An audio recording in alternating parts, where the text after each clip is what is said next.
Assalamualaikum warahmatullahi wabarakatuh.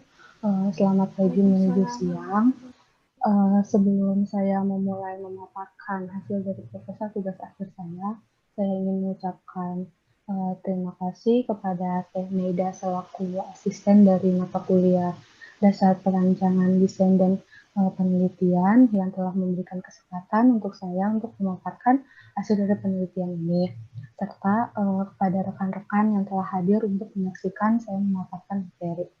Uh, Perkenalkan, nama saya Rewika Rahma Putri, NRP 25/2017-106. Saya akan memaparkan proposal tugas akhir yang berjudul Penerapan Konsep Low Impact Development atau LID dengan dalam pengelolaan sistem drainase di Kabupaten Cirebon. Outline pembahasannya terdapat 5 poin, yaitu yang pertama latar belakang, kedua maksud dan tujuan, ketiga metodologi, keempat hasil dan pembahasan, dan kelima adalah kesimpulan dan saran. Untuk pembahasan yang pertama mengenai latar belakang. Penelitian ini dilatar belakangi oleh 3 poin utama, yaitu yang pertama ada perkembangan dan pertambahan penduduk, yang kedua ada perubahan tata guna lahan yang tidak teratur, yang ketiga ada penerapan konsep low impact development. Jadi ketiga poin ini saling berkaitan dengan penanggulangan pengelolaan sistem drainase. Yang poin pertama yaitu perkembangan dan pertambahan penduduk, yang dimana poin ini menjadi salah satu faktor utama yang dapat menyebabkan terjadinya perubahan tata guna lahan yang tidak teratur.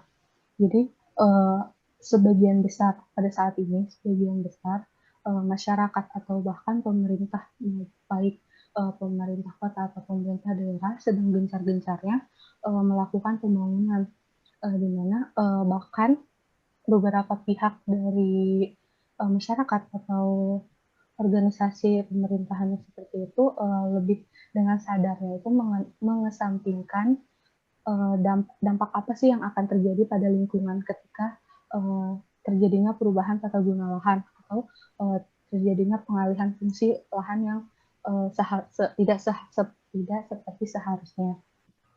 Lalu untuk yang perubahan tata guna lahan yang tidak teratur ini akan menyebabkan terjadinya dapat menyebabkan berkurangnya luasan daerah resapan, lalu meningkatkannya laju limpasan pada saat hujan, lalu juga meningkatkan debit air sungai. Lalu untuk penerapan konsep low impact development ini merupakan konsep yang digunakan dalam metode pembangunan, yang dimana konsep ini itu meniru atau mempertahankan kondisi hidrologis di suatu kawasan pada kondisi pra pembangunan. Jadi konsep ini digunakan itu sebagai konsep manajemen yang berskala kecil terhadap sistem drainase air hujan. LID ini atau Low Impact Development ini didasari oleh pilar-pilar Undang-Undang pada nomor 7 tahun 2004, yaitu mengenai konservasi dan peran masyarakat dalam menanggulangi daya rusak air. Lalu pada peraturan Menteri Pekerjaan Umum nomor 5 tahun 2008 terdapat kebijakan-kebijakan untuk menjaga ketersediaan lahan yang berfungsi sebagai kawasan resapan. Selanjutnya ada maksud dan tujuan. Maksud dari penelitian ini itu menganalisa penanggulangan dari dampak negatif yang terjadi yang disebabkan oleh terjadinya perubahan tata guna lahan terhadap pengelolaan sistem drainase. Berikut ada tujuan. Pada tujuan memiliki 4 poin. Yang pertama ada seberapa besar sih pengaruh dari tata guna lahan terhadap debit air limpasan. Yang kedua, ada pengaruh dari perubahan tata guna lahan terhadap sistem drainase. Yang ketiga ada besaran debit limpasan yang digunakan dengan menggunakan konsep low impact development. Yang keempat ada keefektifan dari penggunaan konsep ini terhadap penanggulangan air limpasan dan mempertahankan kondisi hidrologis dari perencanaan. Untuk selanjutnya ada metodologi. Jadi metodologi ini diawali dengan studi literatur, yang dimana akan mengumpulkan informasi-informasi mengenai topik pembahasan yang berkaitan dengan sistem drainase, pengelolaan sistem drainase. uh, dapat judul literatur ini didapat yang dari jurnal, buku, ataupun laporan tugas akhir dari topik yang terkait. Selanjutnya ada analisa penetapan teknologi di Dasti Sanggorong. Jadi analisa penetapan teknologi ini kita menggunakan karena kita menggunakan konsep low impact development. Jadi kita mencari tahu apakah konsep ini tuh bisa berkaitan dengan pengelolaan sistem drainase. Berikutnya ada pengumpulan data. Pengumpulan datanya dibagi dua, ada data primer dan data sekunder. Untuk data primer ini lebih ke kondisi existing di kawasan perencanaan, seperti untuk pengukuran kedalaman air tanah dangkal dengan menggunakan kontur dari penggunaan aplikasi ArcGIS. Lalu ada data sekunder ini lebih ke aspek hidrologisnya, curah hujan hariannya, sama pengelolaan air hujan. Lalu ada pengolahan data, selanjutnya ada analisa kondisi existing. Jadi dilihat lagi setelah dilakukan pengolahan data apakah sesuai dengan kondisi existing dari wilayah perencanaan atau kawasan perencanaannya. Lalu ada analisa pemilihan teknologi. Jadi setelah dilakukan pengolahan data dengan membandingkan dengan menggunakan konsep ini, apakah telah sesuai atau apakah telah dapat menanggulangi si sistem drainase ini. Ada penyusunan laporan dan selesai. Lanjut ke hasil dan pembahasan. Lingkup dari penelitian ini dilakukan survei dengan menggunakan kuesioner dengan 8 program pengendalian pencemar utama yang dapat dilihat pada slide. Program-programnya apa saja. Jadi kuesioner ini tuh berisikan persentase tingkat kepercayaan pelaksanaan pada program dalam menurunkan nilai pencemar utama. Ada berikut merupakan parameter utama yang diharapkan untuk dapat diturunkan dengan program-program yang ke-8 tadi, yaitu ada CD, BOD, dan Chloroform. Untuk kadmium itu sendiri berada di sektor industri, yang BOD itu berada di sektor domestik, dan Chloroform berada di sektor peternakan. Untuk analisis pertama dapat dilihat pada grafik yang kadmium, dapat dilihat bahwa tingkat kepercayaan tertinggi pada presentasi 81-100% ada penanganan limbah industri, di mana dengan 13 responden dan pemantauan kualitas air dengan 4 responden. Sedangkan untuk range terendah pada tingkat kepercayaan 81-100% itu ada pada program penanganan limbah peternakan dan pengelolaan sumber daya air dengan masing-masing 1 responden. Jika dilihat dari hasil tingkat kepercayaan, presentasi tingkat kepercayaan, kenapa sih presentasi ini tetap tinggi pada program penanganan limbah industri dan pemantauan kualitas air? Jadi dilihat dari sumber utama dari kadmiumnya itu sendiri, itu hasil dari hasil sampingan dari proses pengolahan biji logam atau seng yang digunakan sebagai bahan pengganti seng. Jadi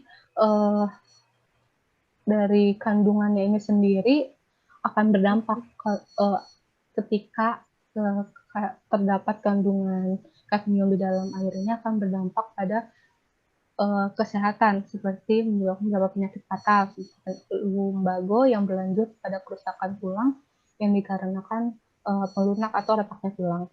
Jadi ini bahayanya dari kadmium jika tidak sengaja terkonsumsi. Lalu dilihat dari yang range terendah ini, tingkat kepercayaan terendah pada program penanganan limbah peternakan dan juga pengelolaan sumber daya air dapat dilihat dari sumber pencemar utamanya dulu, dari mana limbah itu. Jadi untuk limbah peternakan itu sumber pencemar utamanya senyawa organik. Lalu sebenarnya menurut Rahmawati atas 1996 ini, kadmium itu juga dapat terserap dari tanah ke akar lalu tertimbun di dalam daun.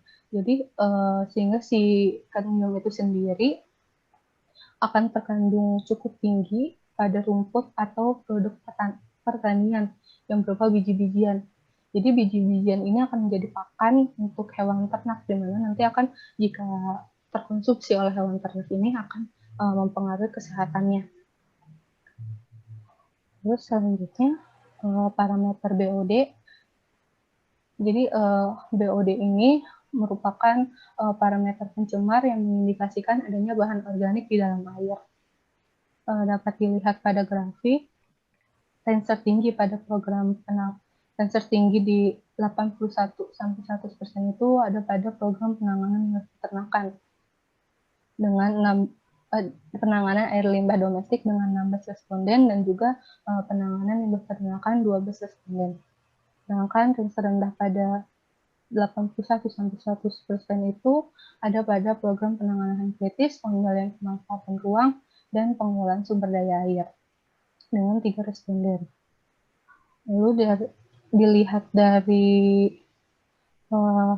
range yang tertinggi itu berdasarkan sumber utama dari parameter pencemar, yaitu sisa-sisa dedaunan, tumbuhan, atau hewan mati dan kotoran.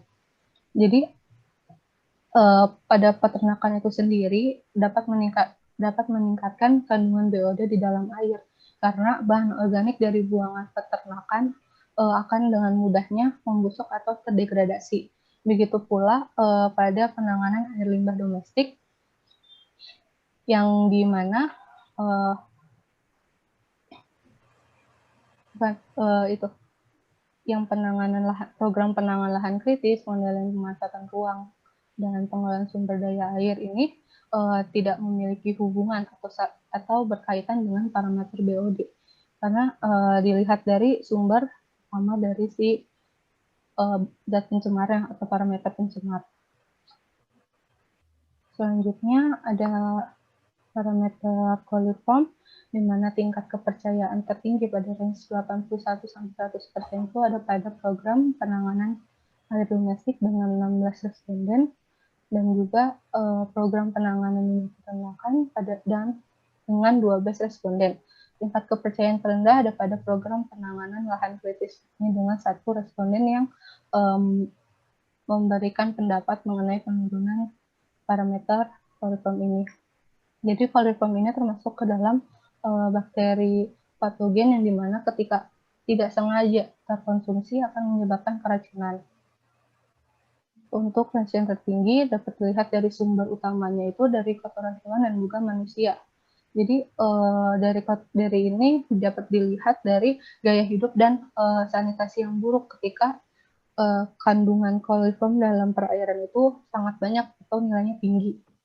Lalu ada program pemantauan kualitas air juga perlu dilaksanakan agar kondisi perairan tidak tercemar oleh bakteri patogen seperti coliform ini. Kesimpulan dan saran. Kesimpulan memiliki ada 5 poin. Yang pertama ada metode yang digunakan yaitu analitika hierarki proses. Yang kedua ada strategi yang dapat dilakukan adalah dengan perencanaan penambahan unit pengolahan sampah. Yang ketiga, unit pengolahan sampah dapat berupa instalasi pengomposan, reaktor kompos, dan stasiun pemindahan dengan penerapan metode 3R.